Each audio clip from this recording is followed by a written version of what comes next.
Saturday, January 17th, live pro wrestling returns to Cleveland, Ohio at the Treelawn Music Hall. With tickets as low as $15 and VIP meet and greets, NWA Exodus presents New Game Plus. It's an event that guarantees to be high energy, action-packed, family-friendly.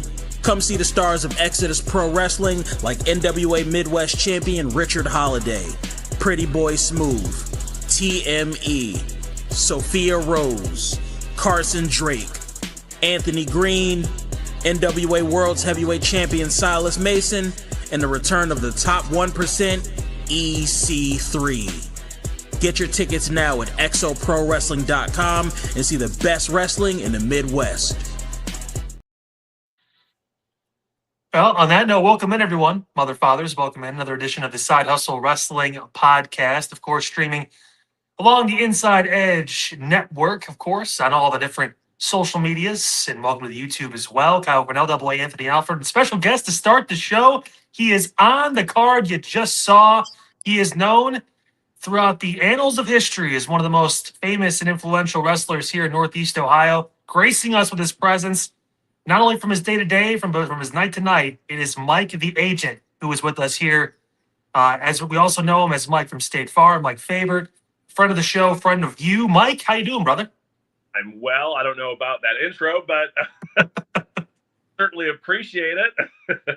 Yeah, your name should have been a part of that intro there. But the disrespect. Disrespect from EC3 and company, not to put you in the intro. You guys got a new streaming deal. You're doing all this stuff, and you don't put the most over guy in Exo Pro on the damn commercial? Oh, my goodness. I might fight. I might lace up the boots again. It's been since I was 19, but I might do it. What is this garbage? I appreciate your defense, but no, I'm humbled and honored to even be on that card. So I'm looking forward to a fun night on Saturday night. No, it's going to be fun, and definitely we got a lot to get to, because it's a pretty, as you start to get to it, it's a pretty loaded card on Saturday, which we'll talk about in just a few moments. But let's start with your day job. Of course, you are Mike Fabert from State Farm, and as I look at the weather outside, I said to myself, we're staying in. We were supposed to meet in studio together, but the snow said, no, not today. Yeah, it'd be very uninsurance agency of me to have driven across town and asked you guys to do the same. No point in being on the roads today. It was not fun. I did have to go out for a little bit.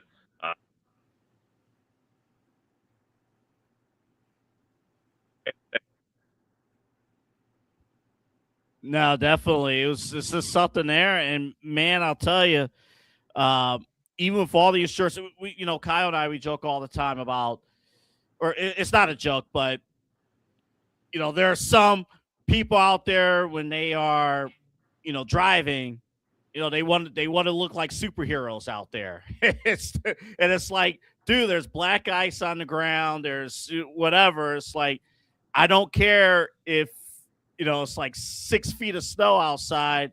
If you ride my behind and I'm driving the speed limit, we're not going to drive any faster.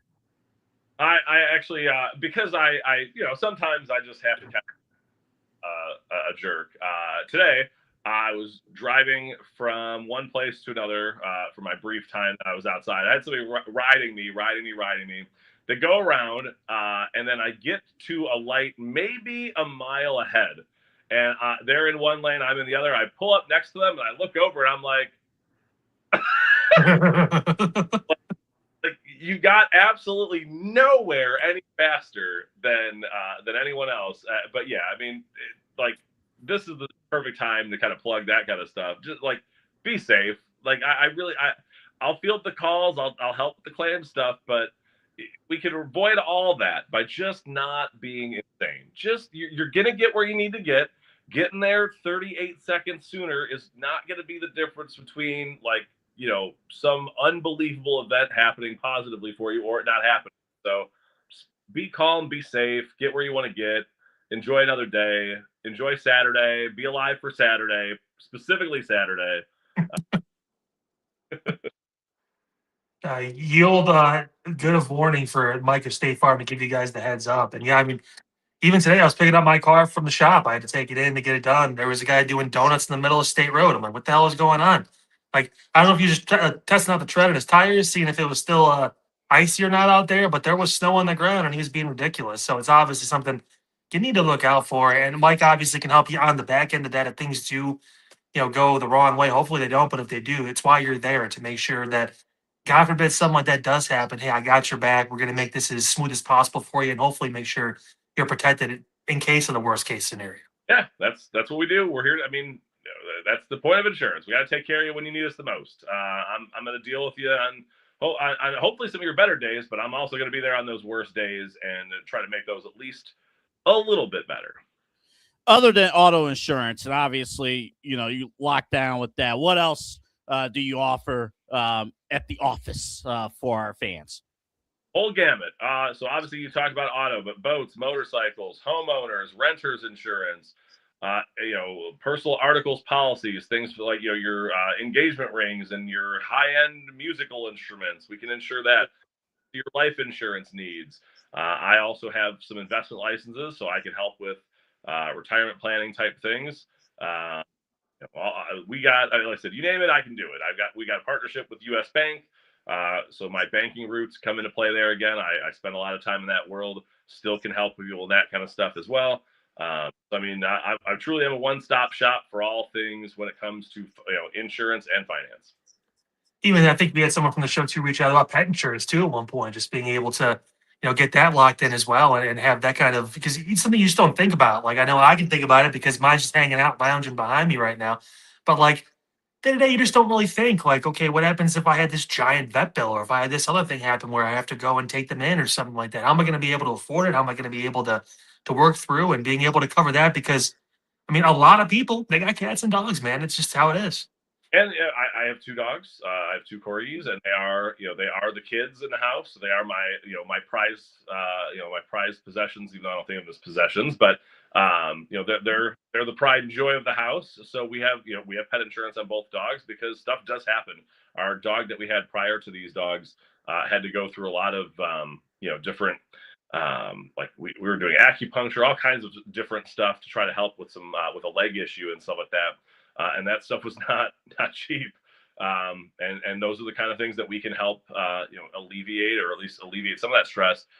Focus on taking care of your pet, not worrying about how you're going to pay for it. We can. How can people reach out to you? Of course, your office is in a convenient location as well. How can people reach out? Yeah, we're at the corner of Mayfield Road and Lee Boulevard in Cleveland Heights. Phone number 216-932-6900, or of course at the myfabertagent.com. A little clever play on words there. Those ways will get you in touch with us. You should probably just Google search my name. I pull up in about 8 seconds. Thankfully, the insurance side and not my multiple losses in the professional wrestling arenas. I should ask before we get to the card. I mean, every week we do the My Favorite promo of the week. In your eyes, what makes a great promo? Oh, man. Believability. It's the promo is I think so. I watch a lot of like Paul Heyman interviews and stuff like that, and at the end of the day, he breaks stuff down so well. Like who's fighting, what are they fighting over, why do I care? Promo, the promos, that's what you're doing. Just me showing up to a ring and saying I challenge you is not necessarily gonna, that doesn't give people a reason to buy that. Those promos, those moments of reality that sneak into this world, that's what they're just so important to that whole process of getting people to want to be part of this, want to pay their money, their hard-earned money, to sit and whether it be on TV, rather in person, to be there, to be invested, to care, to cheer, to chant. Those are the bread and butter of all that. Without that, it's just two dudes, women in a ring, rolling around. Somebody wins, somebody loses, and we go home. It's nice to have it's almost like the news train, the who, what, where, when, why, how. It gets people invested, and it's how can you do that now? Luckily, usually in pro wrestling promos, you have a little bit more time than like a radio newscaster has to tell a story, but being able to advance and obviously expand off of that and really drive in. I mean, I'd honestly say it. You see a lot of that in Exo Pro too. A lot of people just taking the bull by the horns and being able to go out there and just command attention. It's why so many of the stars either have gotten contracts through NWA or on the radar for AEW and even WWE. I'd imagine too. We talked about someone like Richard Holiday. We mentioned that before. This dude ain't going to be around for much longer. He's going to get scooped up by somebody soon. If there is, I mean, if there's an easy thing to plug, if you were saying, "Hey, give me one thing to sell this show," come see Richard Holiday in or Dick Vacation. Who's going to show up? Yeah, but that it just shows you how much promos and that type of stuff matters because, again, he's a talented wrestler. Not not the as far as a person, in the ring, maybe not every favorite person, but super talented individual. But what he's done to elevate his game in all his promos and all the different, I mean, I digest a lot of that stuff. The one where him and his opponent were in like a CVS cut. I mean, I could just imagine being a random human being in CVS at that moment, seeing that and being like, are they about to like throw down in CVS? But again, the brilliance behind all that. I mean, what I said, say what you want about him in the ring and kind of some of the personas that he has, but as far as the professional wrestler that is Richard Holiday, I mean, show me somebody better. Show me somebody that's doing it better today. I'd love to see it. I'd be very interested to see that because I don't think it exists right now. Well, I mean, one person that some people would say maybe is the complete package, possibly, is your opponent coming into this this matchup here on Saturday. Let's talk about the second time around here with Strictly Business Brandon Beretta. Mike, what in the hell made you think I'm going to walk out during this guy's presentation and say, you know what I want to do? Wrestle you again. There's a couple parts to this. Since our match, he's made 2 points about that match, and he's had two completely different perspectives. On one hand, he has acted as if being in the ring with me was an insult to who he is, what he does, and where he's at in his career. Which, yeah, I mean, I took that personally, to steal the Michael Jordan line. And the second part that I've seen from that is that he, like, when he tout that, he beat me, it was, I'm now in line for an NWA Midwest heavyweight championship match, which are two very conflicting attitudes to have. Either I'm an insult or I'm a proving ground. I'm not, so kind of my thought process was, let's find out which one it was. Let's walk out there and see what his attitude was about it. And obviously we got it. I got it across my face. It was pretty clear with a cheap shot that he was more than willing to do it again. And quite honestly, so am I. I felt I held my own. I felt like there were some opportunities there that I missed. And I think with a little bit more time, and I've studied some more of his film, I feel like I'm onto something. What do you think about his business plan? It's just that freaking whiteboard. I'm sure you're sick of it at this point. The whole, raise the board, lower the board. You're just a bullet point, it seems like, in his PowerPoint plan for success. Are you sick of it at this point?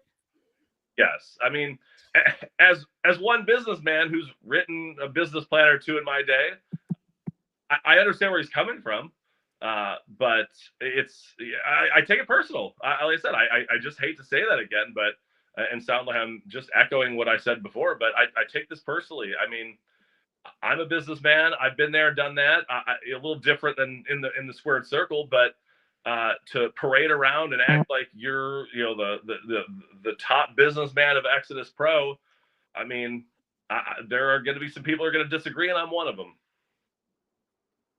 Before the show, I mentioned like what you would kind of give as far as a suit for the or even the card, because we talked about the card.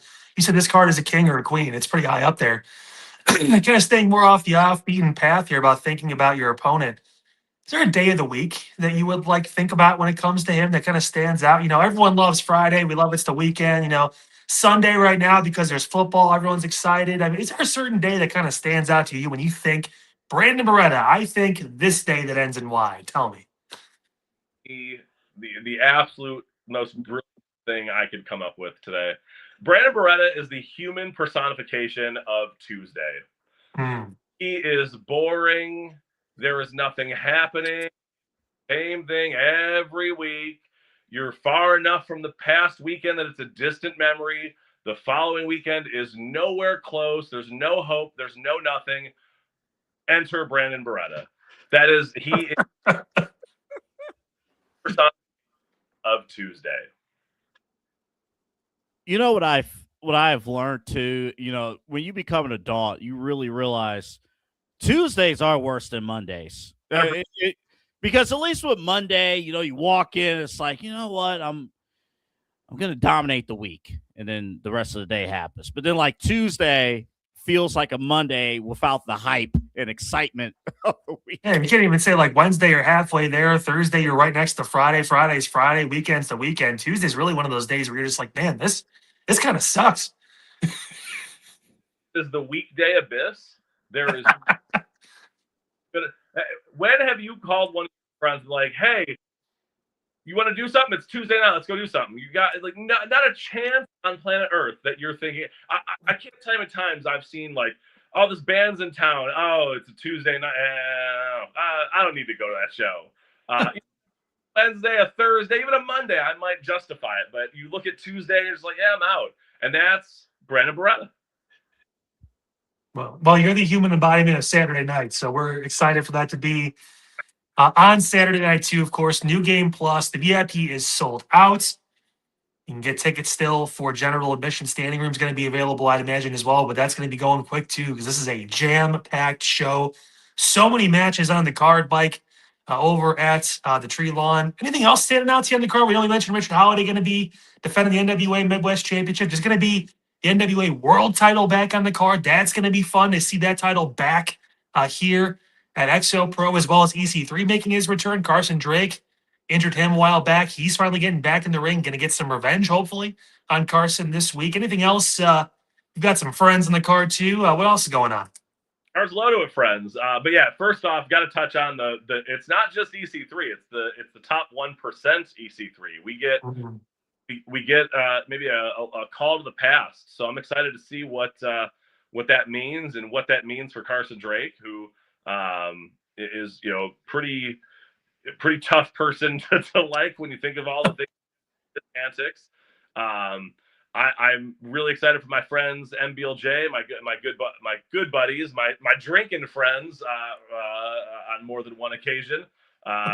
Excited to see if they can get their names back at the top of the list for another shot at TME. Tag title match, TME and Shot to the Heart should be a lot of fun.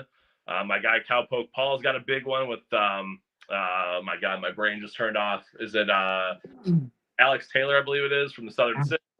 So I mean, I said Silas Mason bringing the NWA title back to the show for this time in 2 years or something like that. Yeah. Against Anthony Green, which obviously he had a very interesting end to the last show. So I find myself saying this before every show, and I look at these cards, and I'm like, these are insanely stacked cards. And then the show happens, and I'm at the end of the show, I'm hanging out talking to fans and stuff, and I'm just like, I don't know how we're topping this one. And this is another one of those shows. You look at the card and it's going to be insane. And then I just anticipate, sometime around 9:30 p.m., just sitting there thinking like, I don't know where we go from here. I don't know how we're supposed to top this. And then there's this match. And that's part of this too. I got to take a second and be humble. It's an absolute honor to be even on this card. We've got some unbelievable ladies matches. Sophia Rose makes her debut. It's just going to be insane. And to be involved in this type of show and this type of card, I cannot emphasize how wild that is to me. So I'm looking forward to it. My last question, because again, what makes this partnership unique was that from show number one at Exodus, I mean, we saw your sign, the State Farm, and it's like, oh my goodness, you wrestle, and now to actually see this. But for somebody out there listening here locally in Cleveland who, they've never been to an Exodus Pro Wrestling show before, or it's been a minute since they've been to an Exodus Pro Wrestling show, what makes you guys as a group, as a show, stand out above the competition? Yeah, there are so many things I can point to, but the quickest and easiest one to point to is, and this is just the behind the scenes side of it, is just, you got a locker room full of dudes and ladies that genuinely care about this promotion, each other. Take away the in-ring persona. I'm not gonna spoil any trade secrets and that, but some of these people that are in that locker room are some of the most unbelievably thoughtful, caring, wanting to give back, wanting to contribute, wanting to be part of the team people that I've ever met. You hear the stories in this industry all the time of, just backdoor BS and, trash promoters, trash wrestlers trying to, advance themselves, do whatever they can at the expense of anyone they can. And it is the total opposite at Exodus Pro. What the culture that EC3 is building, along with the rest of the office and the rest of the leadership of Exodus Pro, it's really, really special, and that bleeds right into the product. I mean, you have to, like, if you don't know much about pro wrestling and show up to a show, I can quote friends who have brought friends that are into pro wrestling, come see me, come support the product, who bring a sister, a friend, whatever, and now they're hooked. They're showing up to every show. I got to point to, like I said, that culture and that talent. People are bringing that A game every time, because it's not about just them. It's about the whole product, and everybody wants this to succeed, wants to be part of something successful. I could gush about that for an hour. I won't obviously do that to you. I know you have other things to talk about tonight, but there's just so much talent and so much excellent personality that fuels all that talent. It's truly incredible. Watching this from that perspective, and watching it grow from that first show to what it is today. And like I said, be a small part of that has been an honor that I can truly, I think I've done a good job putting words to it, but sometimes I can hardly put that into words, because it's really something special. Well, speaking of an honor, Mike, it's always an honor to have you on the podcast with us, man. Appreciate you taking time out of your schedule to stop by via Zoom and give us this chat ahead of your match. Of course, this coming Saturday against Strictly Business, Brandon Beretta. Mike the Age are going to try and pick up that first big win on a one-on-one matchup, man. It's going to be fun. We're excited to see it. Of course, don't forget, folks, you can still get your tickets on AAA. We'll throw the link in once we get this re-uploaded, of course, through on the YouTube, as well as anywhere on social media. Just search XO Pro Wrestling, and you'll be able to find a link to get your tickets before they all sell out. VIP's already gone, man. It's going fast. People are excited for the show. Not local and can't be there. They did sign a new streaming deal, so they're moving off of the NWA YouTube channel, which I'm assuming that's a good thing. I have to believe there's something special happening there. So be on the lookout for that, and support us one way or another. We'll appreciate it a million times more than you can imagine. So hope to either see you or hear you there. Yeah, that's right. Actually, it was a Studio One Sports. That's the YouTube there. So definitely check them out. Mike, appreciate it. Again, 5:05, the doors open. The Treelawn, 6:05, the show starts. So you need to be there. Actually, you need to be there when the doors open at 5:05. Get there. Get your seats. It's a great time. To watch me end Brandon Beretta's business plan, then you should be there early. He's got the blueprint to end it. Let's see it happen, baby. All right. Thank you, Mike. Hey, guys. All right. That was Mike the agent, Mike from State Farm. Kyle, it's crazy. We've been, with Mike. Mike's been with us for, oh, my goodness, a long time now. And I'm happy he did this interview. We're just going to have to check up on him after this match. Yeah, probably shoot him a text, make sure he's alive. It's gonna be tough. I think he knows that. If he can find a way, and I think that's the biggest thing with Mike when it comes to this situation now, and kind of the first match, happy to be there. Now it's about, okay, how do I win this match? How do I find a way? Because no one's arguing that Brandon Beretta isn't a better wrestler. Mike would tell you that himself too. He knows. Now it's about, how do I find that avenue, that crease, that advantage to try and shock the world and get my first win in a one-on-one setting? So all the luck to our boy. Wishing him the best. It's going to be a tall hill to climb. But if anyone can, listen, he's proved a lot of people wrong to get to this point. So we have faith in Mike to figure it out. Yes, we do. And I have trust in their leadership to be able to figure out. Who I don't have trust in terms of leadership at this very moment is Adam Pearce, because he finally lost it. He finally lost it. I don't know why. I watched your reacts on Monday, Kyle, after Raw. It's actually very nice to watch your reacts and during normal business hours because of the afternoon Raw. I loved it. We'll get used to it because next week's at 3:00, I think. So it's even better. Yeah. Yes. I can watch on the tail end of my shift. It's fantastic.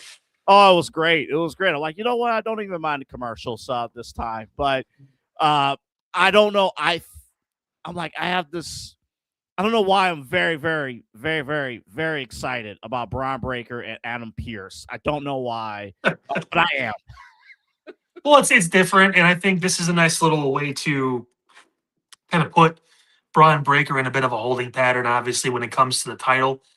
WWE is in a very interesting spot. We kind of touched on this a little bit last week now, too, but I think it goes even further with the booking we've seen now through Raw, where I have no clue what the hell is going to happen with either of these titles. We don't know what. I mean, I made that WrestleMania card, before the end of the year, and I may have to rip it up because this is going to be just drastically different. The Royal Rumble now is obviously in weird jeopardy because it seems like Cody and Roman may not be the plan anymore. So Roman may not be penciled in to win that Royal Rumble because I don't think Punk and Roman is a match they really care about and want to see. I think they want to see Cody and Roman at some point. But I honestly, right now, man, it's this adds a wrinkle to this, and Pearce spitting all over Bron Breakker is really fun. And then obviously my favorite part was Paul Heyman at the end, where he was like, "No, man, I mean, you touched him first."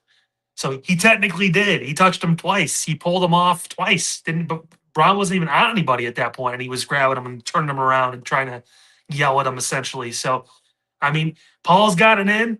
We know the guy's got legal counsel, so he's definitely got a consigliere or something somewhere to be able to take care of that. So, maybe that's we're going to sue to get Braun number 30 in the Rumble. I don't know. Maybe there's a way you can, tie in that story for a favor for him or for the Vision or something like that. I have no clue. But as far as I'm concerned, this whole fucking company's wide open right now, especially with Oba. We don't know where he's going. Trick is just calling out legends on SmackDown like it's no one's business. Melo's having banger matches for the U.S. title.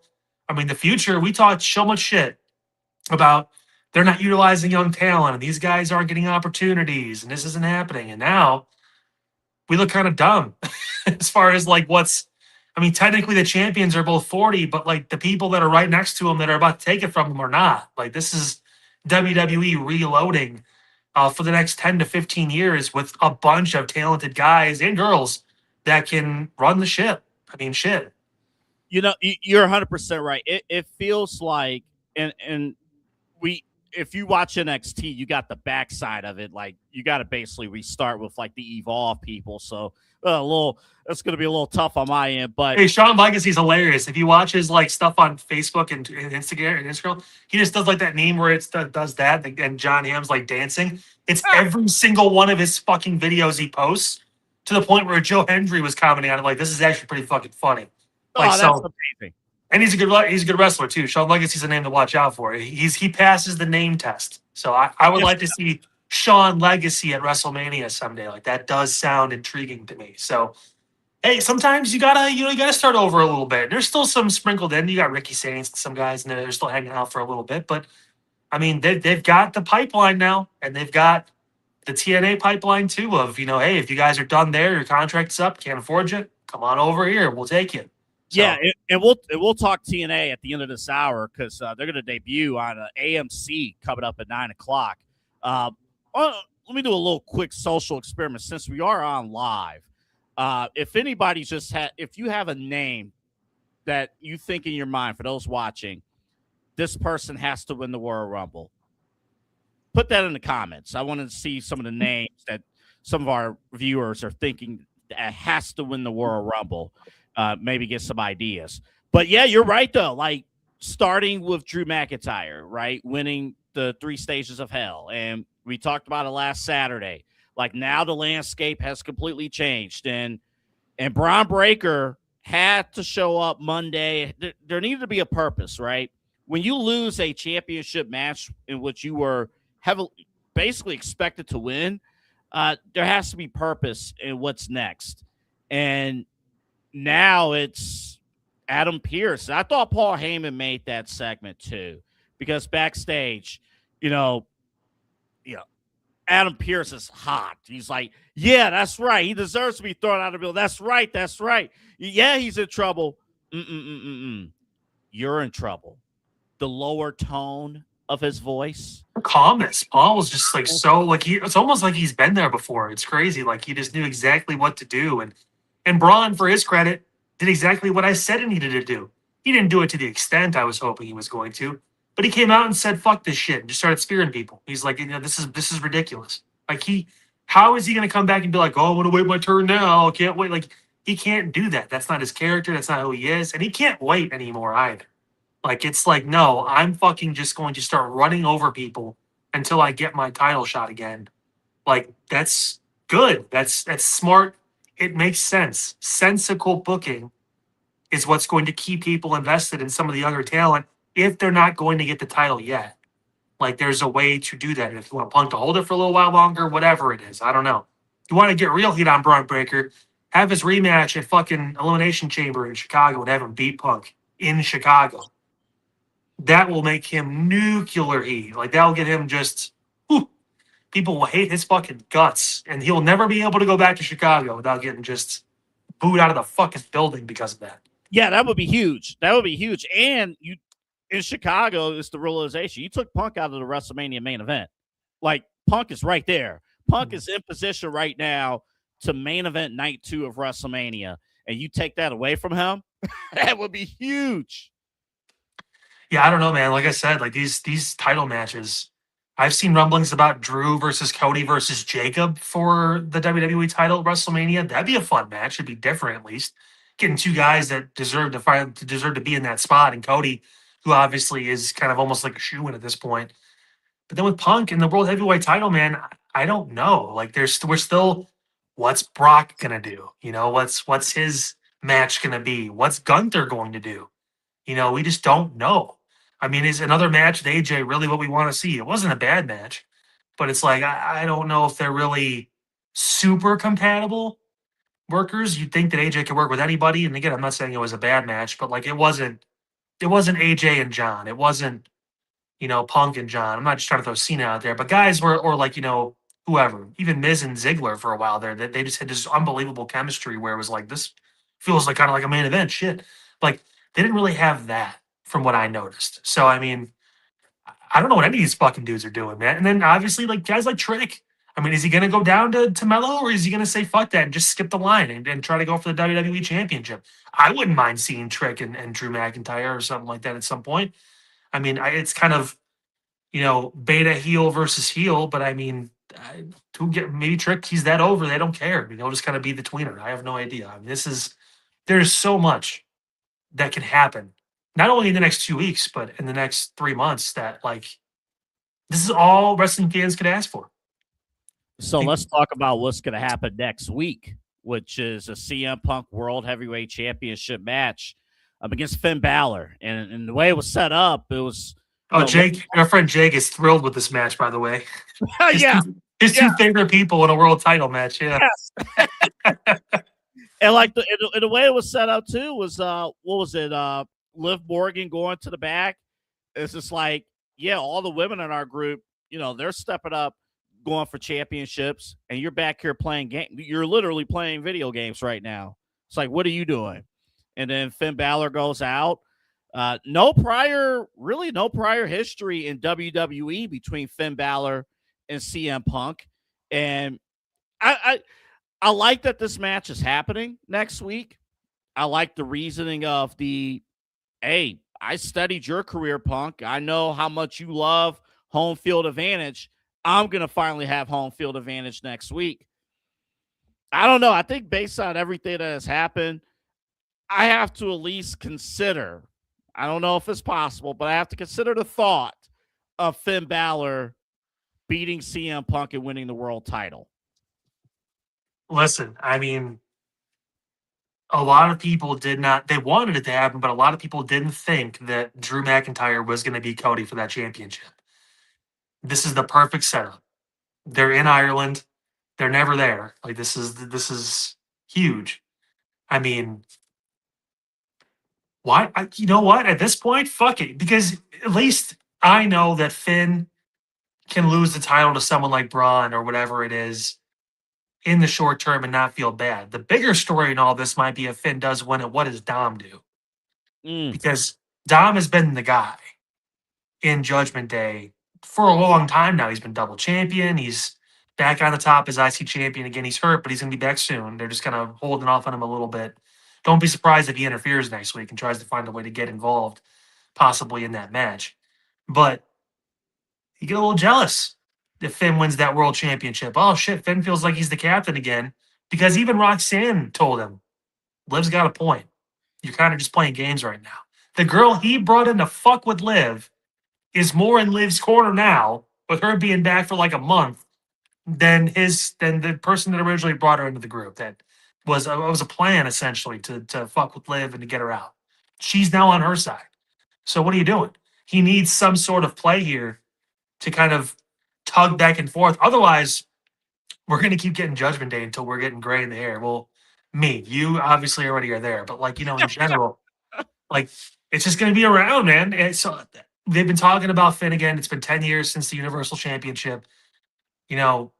He's had a fringe Hall of Fame WWE career because of his secondary titles he's won, the IC title, US title, that kind of stuff, tag team titles too. Feels like he needs another world championship. And I feel like, at this point, with the youth movement coming, this may be his best shot. It's in Ireland. It's on Raw. They're trying to make moves and try to make things blow up. The national championship game is on Monday. So, they need something big to draw viewers over. That's a great point. So maybe this is it. Maybe this is like, hey, oh shit, we need to watch Raw or at least flip back and forth or watch it within the week so they get the ratings because Finn won a fucking championship. Holy shit, I can't believe he beat CM Punk. You need to have those kind of ideas. We've seen it on SmackDown. Now it's Raw's turn. This past show was an improvement from the Stranger Things debacle. So now they've got to kind of come full circle and make this show something we actually want to watch again. And that's a way to do it. Be shocking. You can have Finn carry that title for a month. You can have him carry for a few months, whatever it is. He can still be meaningful. If Jey Uso can have a 61-day title reign in the middle of all this shit, then why the fuck can't Finn Balor carry it through Elimination Chamber and he can have a rematch with Punk possibly then, or carry it to WrestleMania and have Dom fight for it? Maybe Dom wins the Royal Rumble. Dom has a choice. Go fight Drew McIntyre or stay home. Face Finn Balor for the World Championship. I mean, you've got more branches on the Finn Balor story at this point than you really do the CM Punk one, in my opinion. And remember, too, with Finn, we mentioned, how much Judgment Day has honestly been the fabric of Monday Night Raw for the last, 3-4 years? Mm-hmm. They've been there. I mean, man, if you want to get people talking on MLK Day, get people talking. There's going to be so much sports competition. You mentioned the national championship. I think the Cavs actually play the Thunder at the same time as Raw on Monday. And then there's other stuff going on. So, yeah, I mean, going back to McIntyre winning the title on SmackDown, what it has done, now you got to watch SmackDown to see who's going to step up, new champion, new championship opportunity.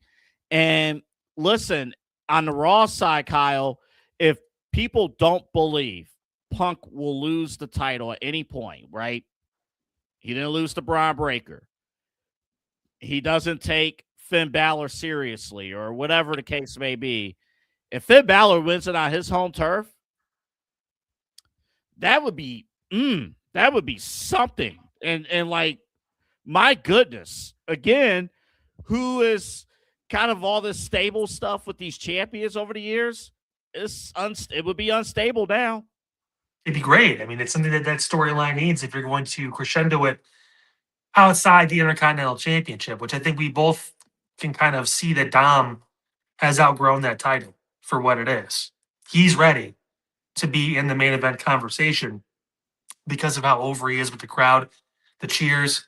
They're going to lose their shit if he shows up on Monday. Like, it's going to be huge. So it wouldn't be the first time in the past couple months where a person from the Judgment Day has showed up to help the other person win. So like they're telling a story here about now, okay, we're all for each other until we're not.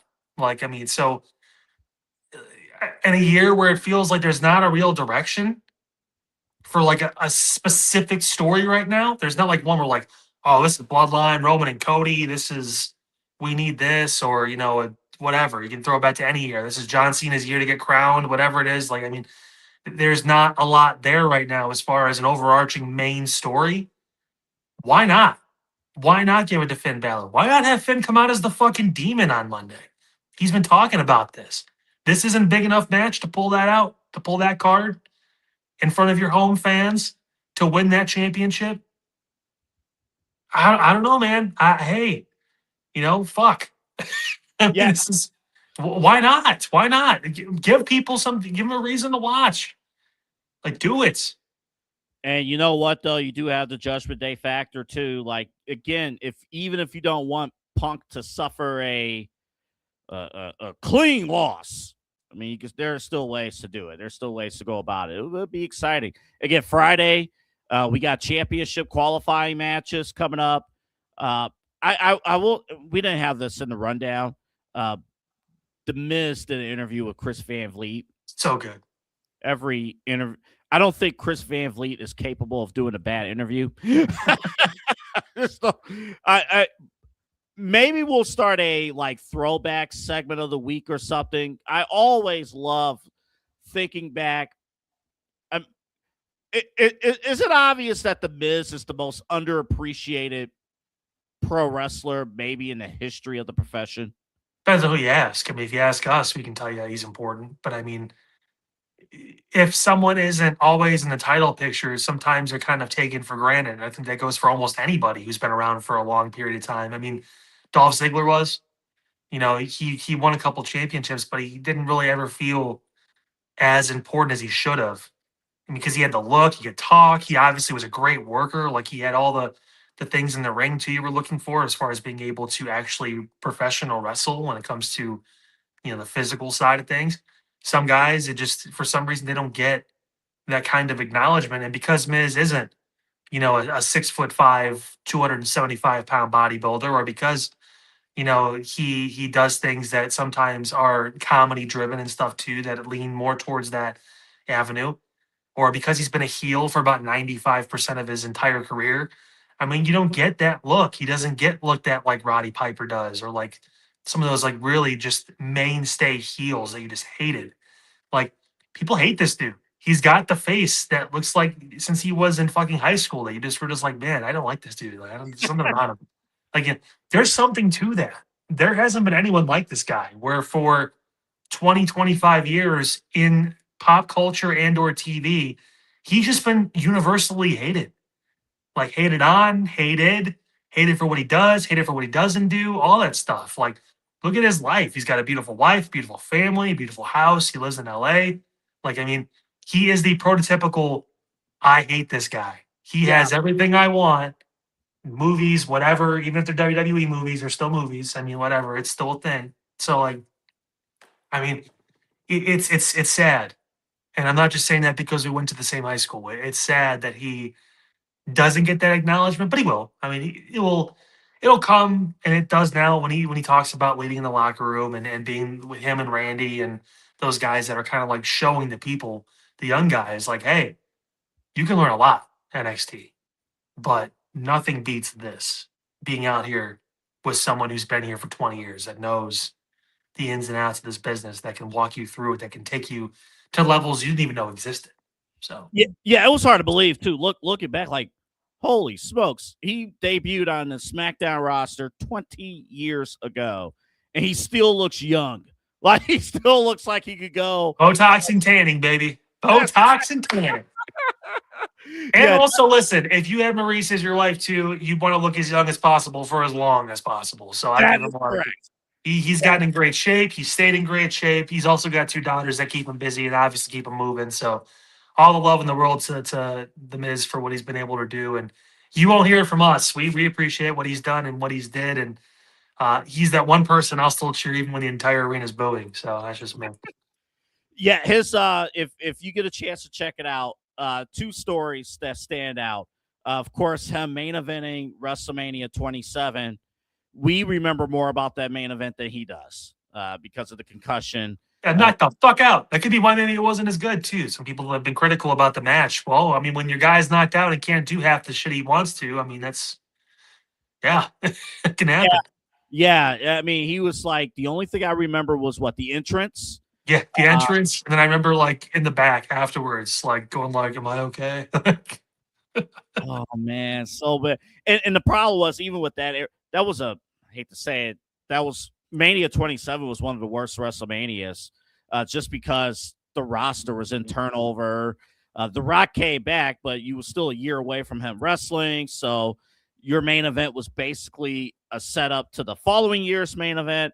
I hope people don't blame The Miz for the predicament of that card. I'll just say that. Yeah, no.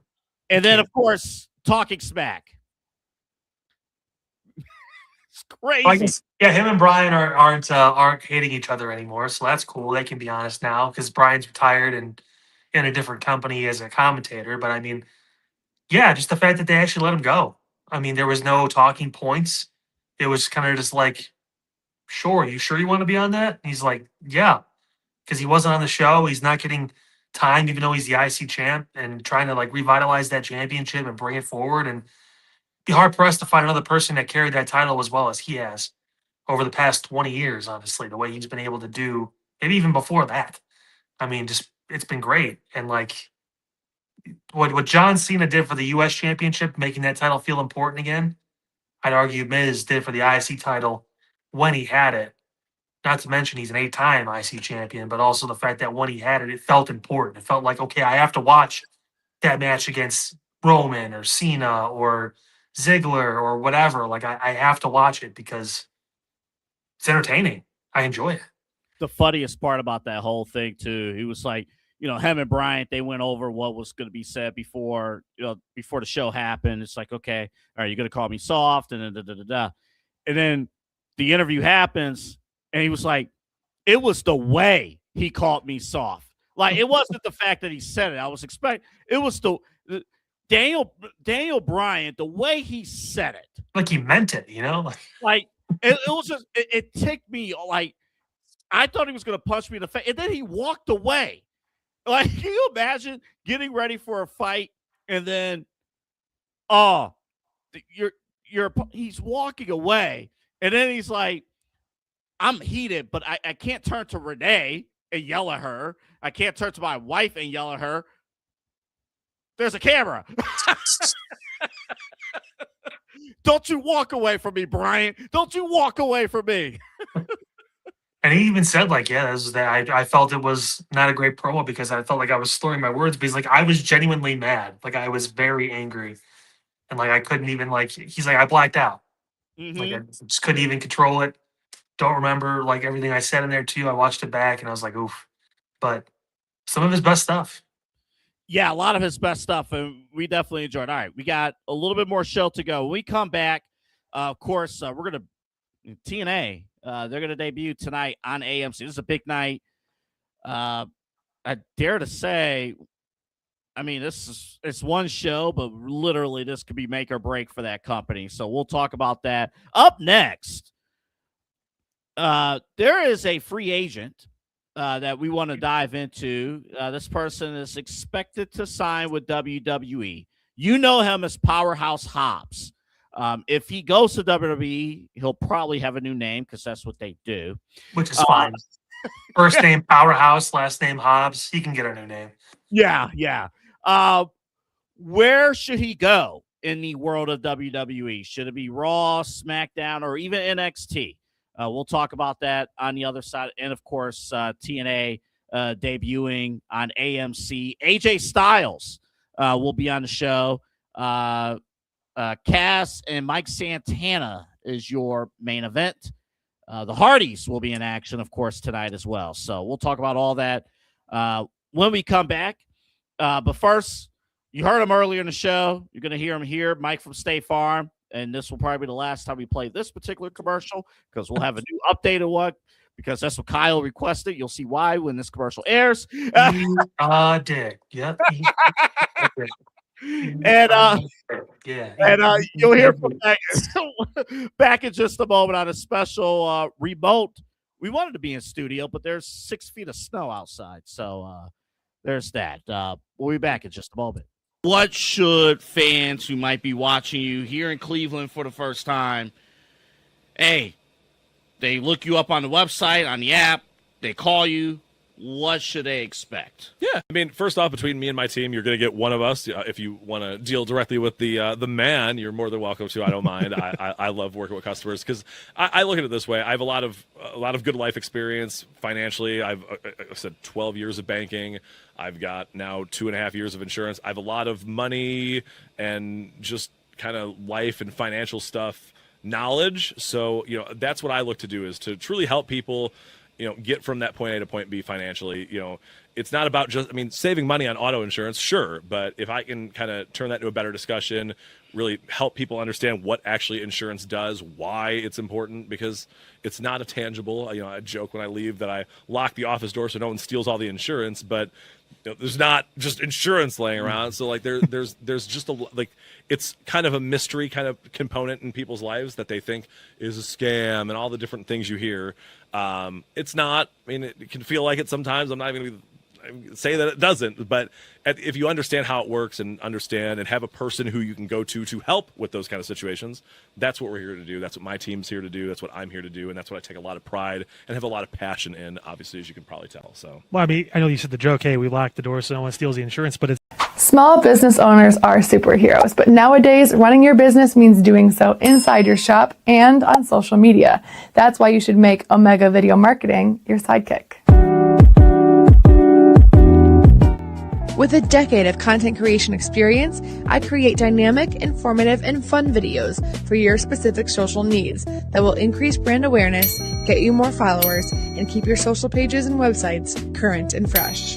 I offer flexible pricing and turn times and will work with you to understand your brand and your story. All of that comes from the heart. My award-winning expertise is just the cherry on top. So let's get connected.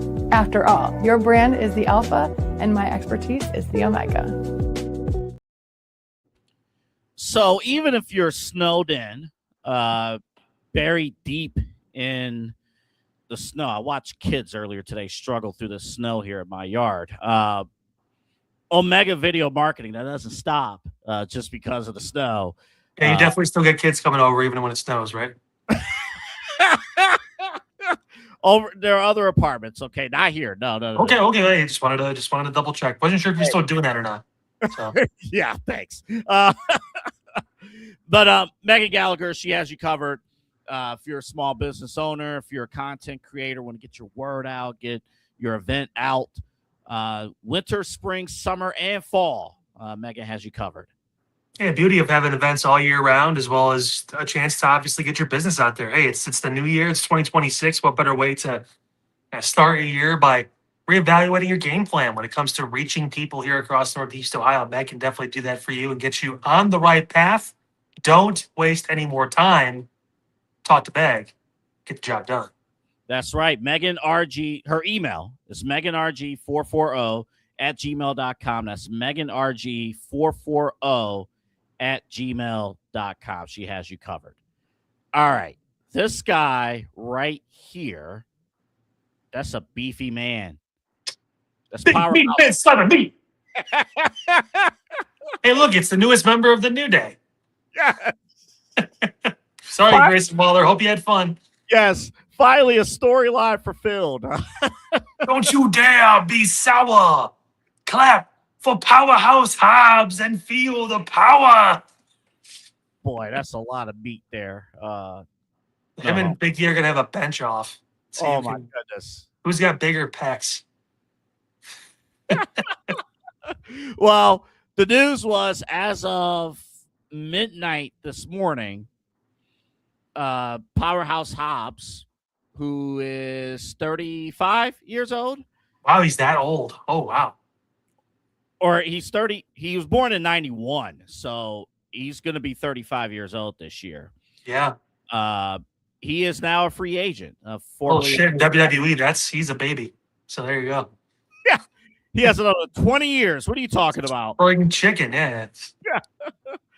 Well, here's the question. I think it seems pretty obvious that he's going to head to WWE. I don't envision a world where he returns to AEW. I mean, what else is there to accomplish over there?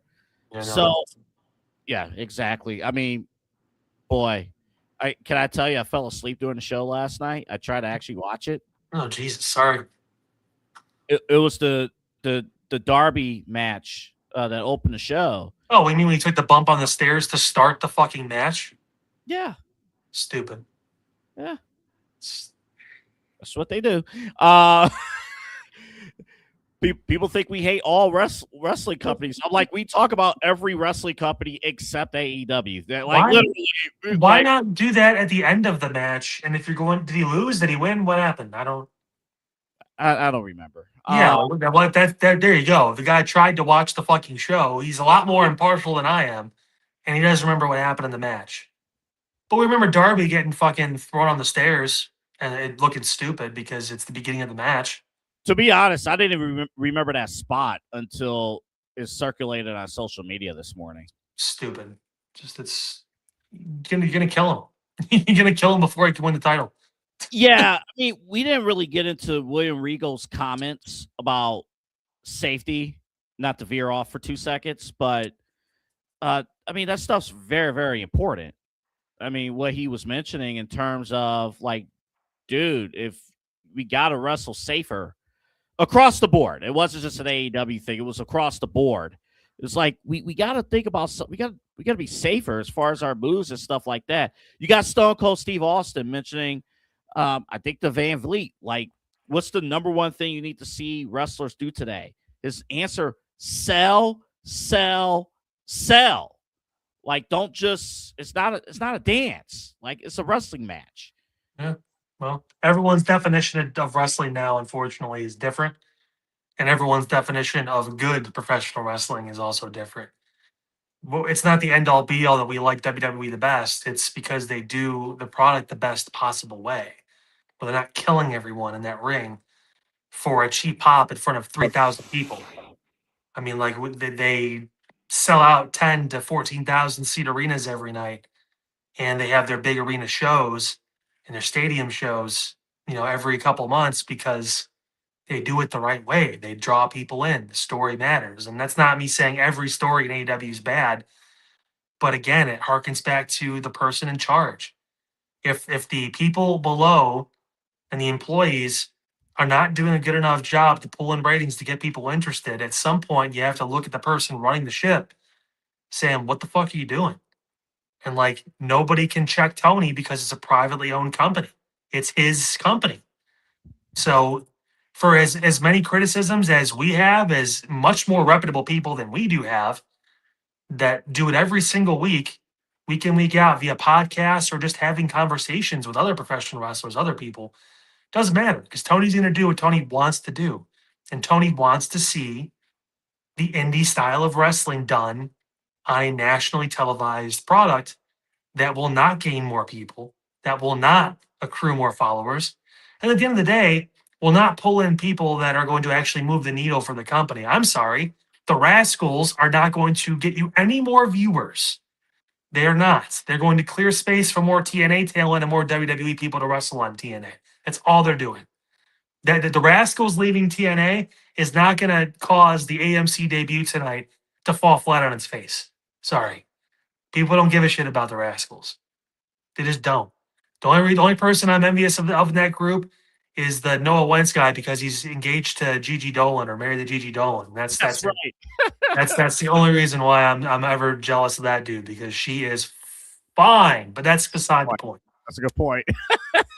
Other than that, not really. Yeah, I don't really care. Like it's whatever. Zachary Wentz, whatever his name is. Good on you, bro. But I mean, that's when your calling card is that you're engaged or married to Priscilla Kelly, then there you go. I mean, congratulations.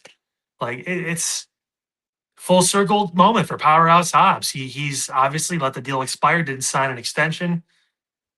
I think that his place is NXT. To answer your question from the other side of the break, they need the star power. And he needs an opportunity to learn the style too. I don't think he's Jade Cargill.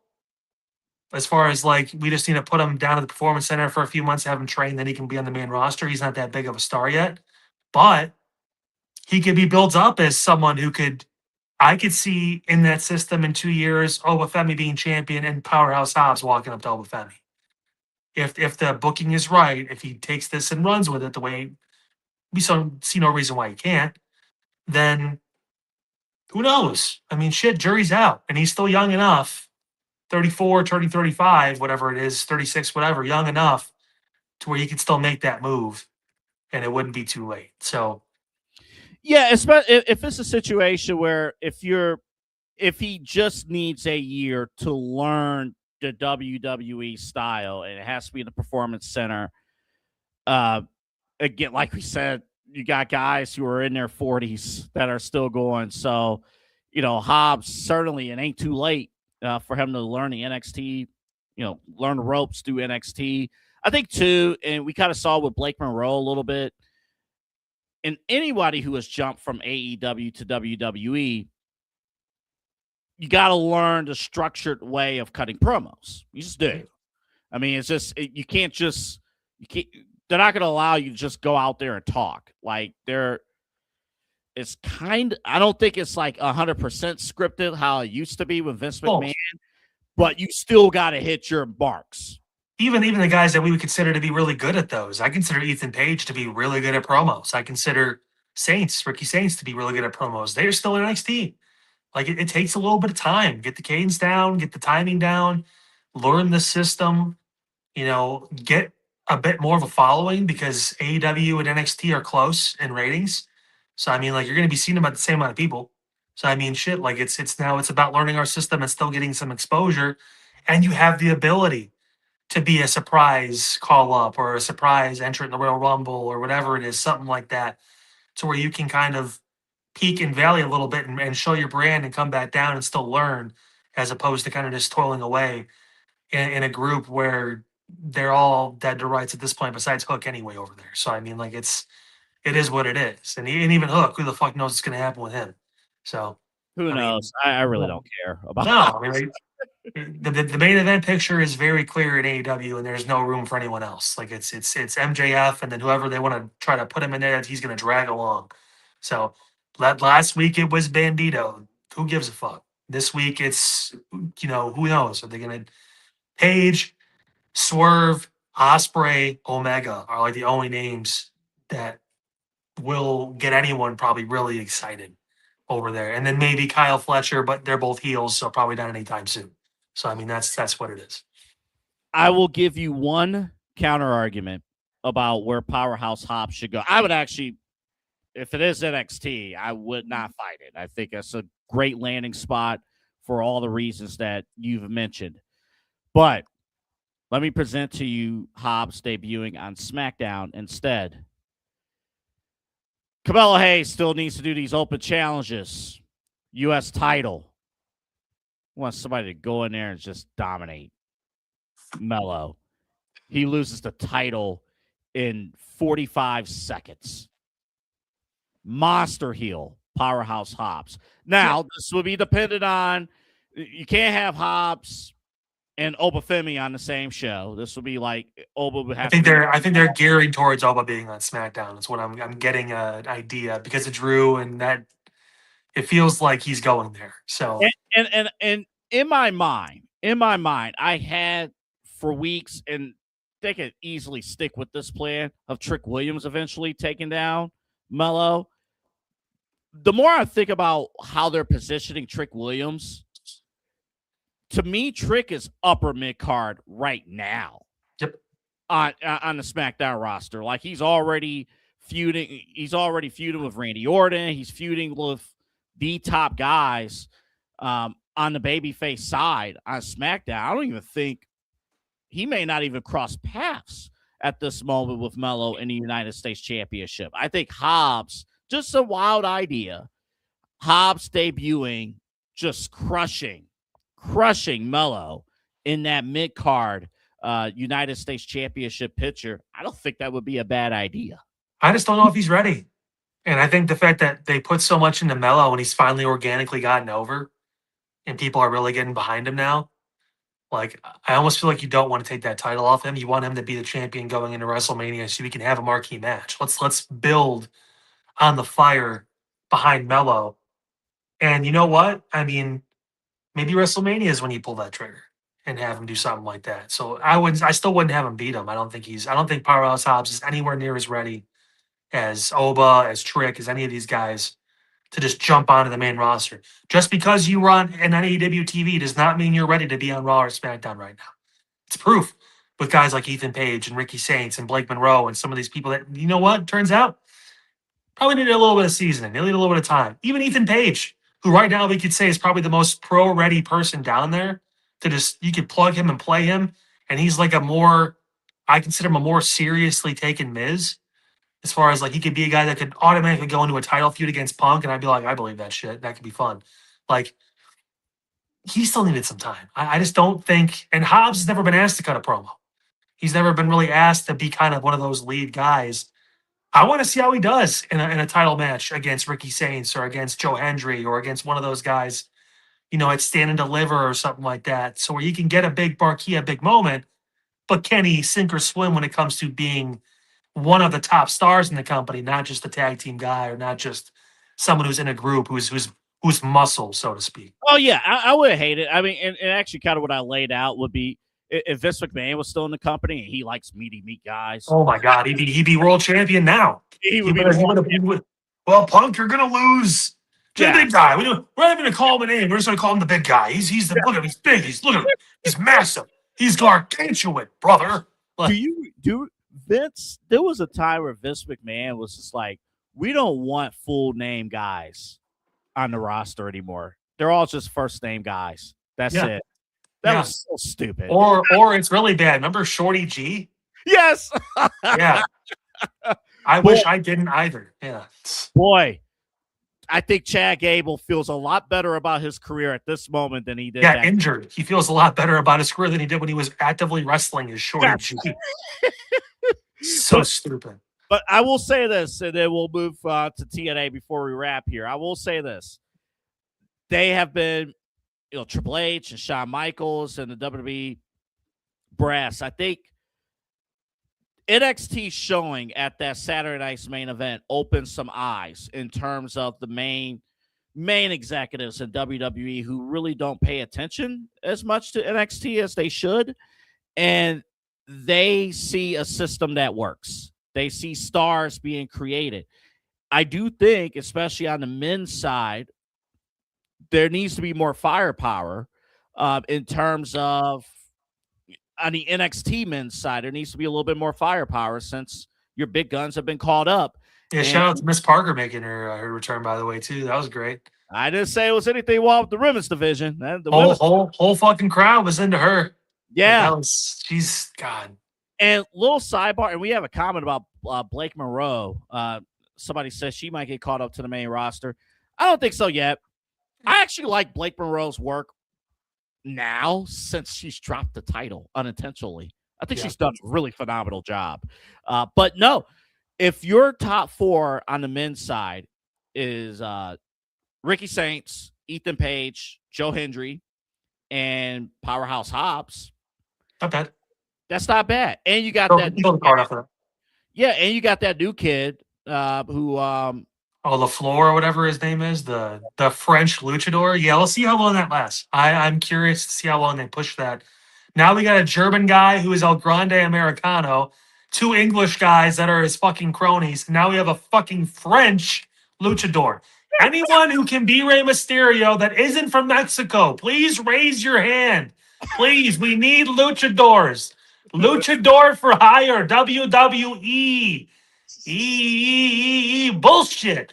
It's so dumb. Like it's listen, he could be great. Take the fucking mask off. You got as much a reason to wear a mask as Excalibur does. Like, stop it. Like, you are not Latino. You're not part of the culture. I don't care who trained you that happened to be Latino.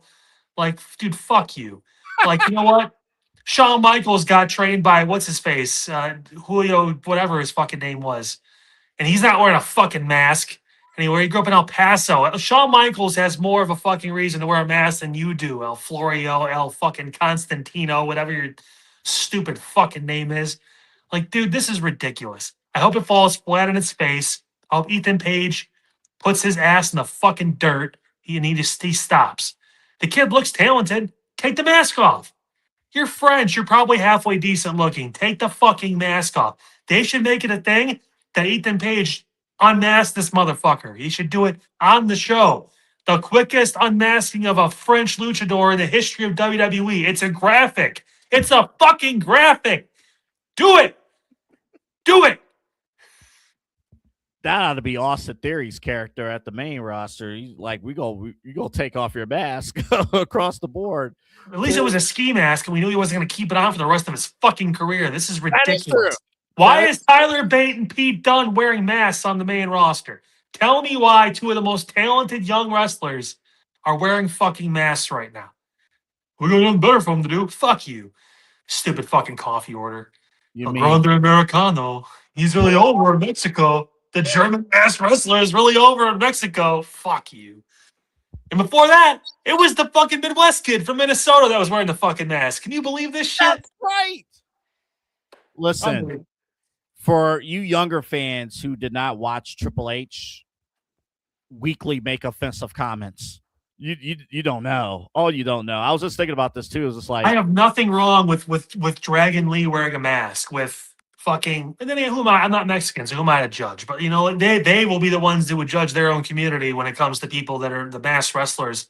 Dom can wear a mask out to the ring. His dad's fucking Rey Mysterio. You know, hell, when fucking what's his face comes back. The one who doesn't. Dom's the one who doesn't wear the mask. He's the only one that fucking does it. He has the right to, probably, because it's literally in his fucking family. It's in his blood. Santos Escobar, when he comes back, if he wore a mask, I would not be upset with that, because he is and was at one point considered the king of Lucha Libre or whatever it was. So, like, what the fuck are we doing? Like, what? Anyone who is not Hispanic, please get your mask at the front by the fan kiosk where they're selling the t-shirts. Hop in the fucking ring and let's see if you can go. Can you do a Hurricane Rana and wear a mask? WWE would take you to sign up as a luchador. Ridiculous. Oh, yeah, Johnny Gargano. He's also taking mask as well. Oh, he lost his partner.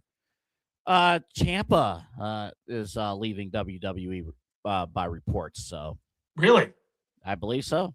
Well, I'll tell you what. I mean, he's older, but he's a guy that at least could, like, you know, I don't know, put someone else in a main event scene for AEW. I imagine that's where he's probably going to go. Pray to Christ he doesn't get hurt right away, because he's going to start wrestling the Blackheart style a little bit more, I'd imagine. That's not good for him, because concussions, neck, they're very close friends. So I hope he's, for God's sake, he's an amazing talent. I hope he stays healthy with whatever his next step is.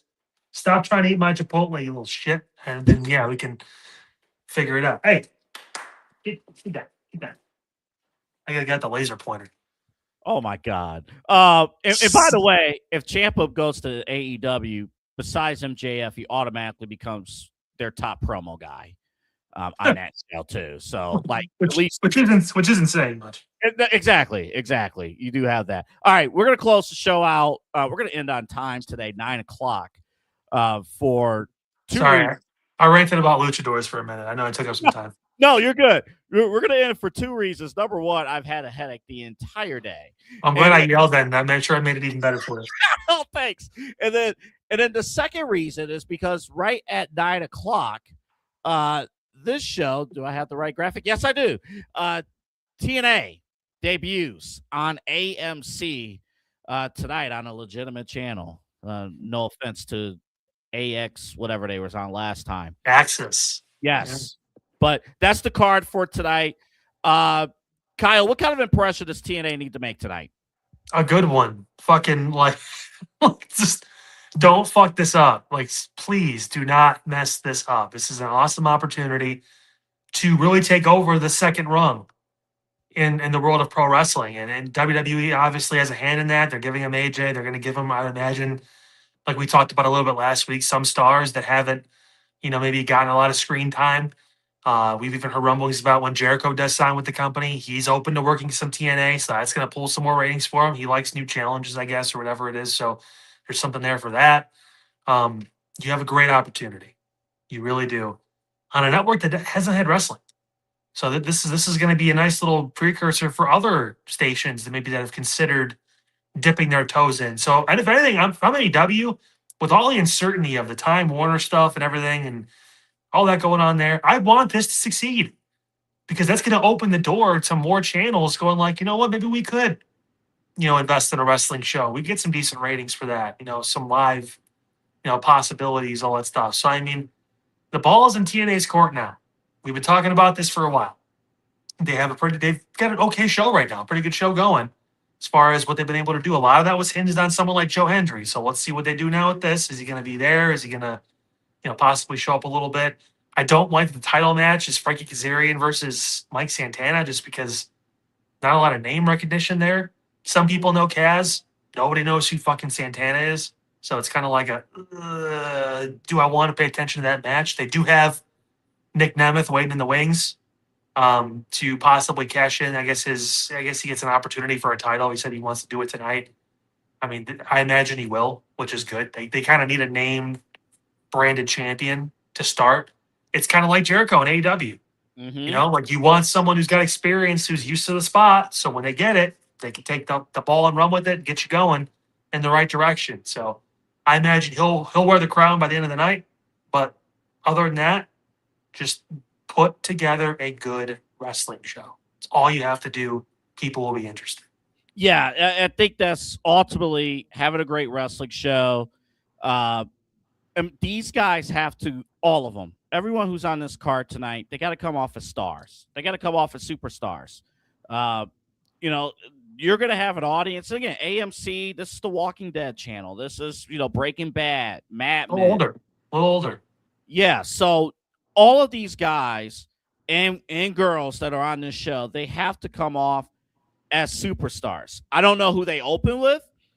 Do you start with AJ Styles? I think you have to. I think he probably opens the show, and then he gets someone is going to obviously either attack him or do something to get his attention. So, but I think it's going to be exciting. And the point is, I know we do these shows, we tape on Thursdays and they come out Friday mornings on a normal scheduling basis, but TNA's job is to make shows like us, make podcasters like us talk about them.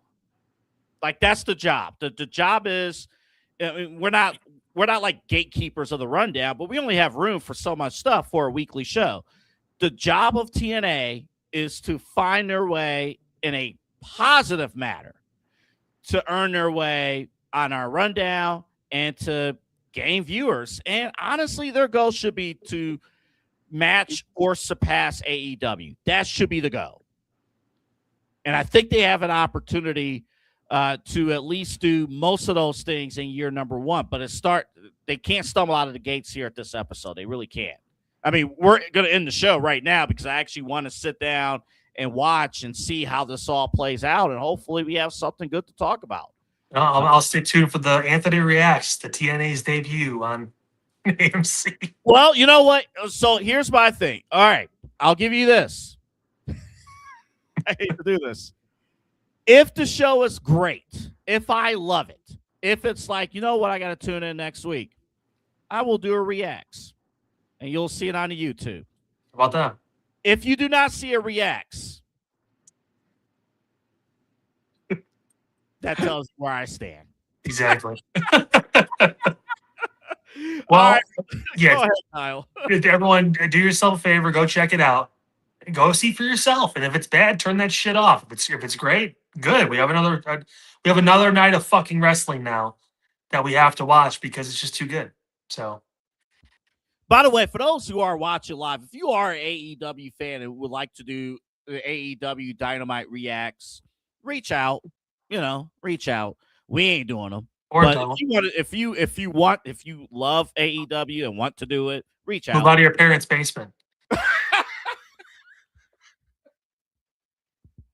If you have an informed opinion about Mexican, never mind. Take your own fucking mask off and get a job. All right, guys, we're done. Mike from State Farm was on earlier. Check out Exodus Pro Wrestling on Saturday in person from the Treelawn here in Cleveland. Doors open at 5:05. The show starts at 6:05, but you want to get there early for the dark match. And if you are not here in Cleveland or there's 3,000 feet of snow, I don't think there will be on Saturday. Studio One Sports, that's their new YouTube streaming. They'll be on the air at 6:05. Kyle and I, we will be back along with Pete in the studio a week from today to react. Perhaps, is Finn Balor going to win the world title?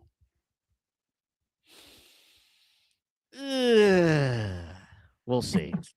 Have a good night, everybody. Peace, bitches.